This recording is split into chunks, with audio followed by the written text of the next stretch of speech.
नमस्कार। आज हम चर्चा करते हैं शेयर मार्केट में होने वाले प्रॉफिट के ऊपर लगने वाले टैक्स के बारे में। तो यह टैक्स इनकम टैक्स में नहीं आकर कैपिटल गेन टैक्स में काउंट होता है। कैपिटल गेन टैक्स यानी कि कैपिटल पर जो अपना गेन प्राप्त होता है उस पर लगता है।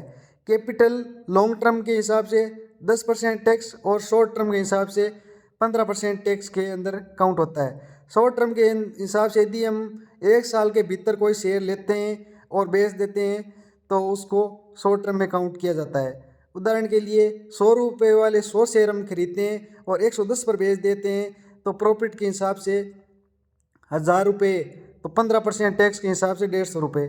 और लॉन्ग टर्म के हिसाब से वही 100 रुपये वाले 110 पर बेचते हैं तो 10% के हिसाब से 100 रुपये टैक्स देना पड़ता है, तो अपने को 50 रुपये का बेनिफिट हो सकता है। और यदि हमारी सैलरी इनकम टैक्स स्लैब होता है वो हाई होता है फिर भी इसमें हम 10 से 15% के अंदर ही काउंट होते हैं। और एक बेनिफिट है, 1 लाख तक के प्रॉफिट के ऊपर कोई टैक्स नहीं होता है, ये सरकार के द्वारा विशेष छूट दी गई है।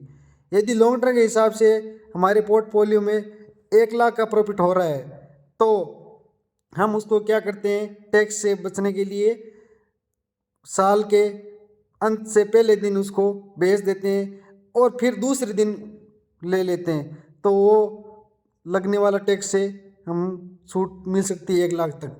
और 1 लाख पर 10% से ये 10,000 रुपये लगभग हम बचा सकते हैं।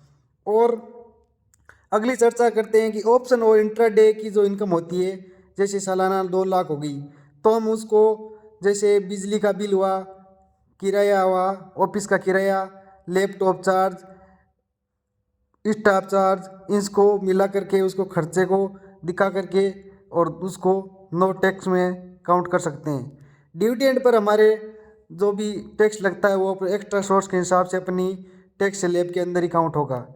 2018 से पहले कोई प्रकार का लॉन्ग टर्म टैक्स नहीं था, यानी 0% था।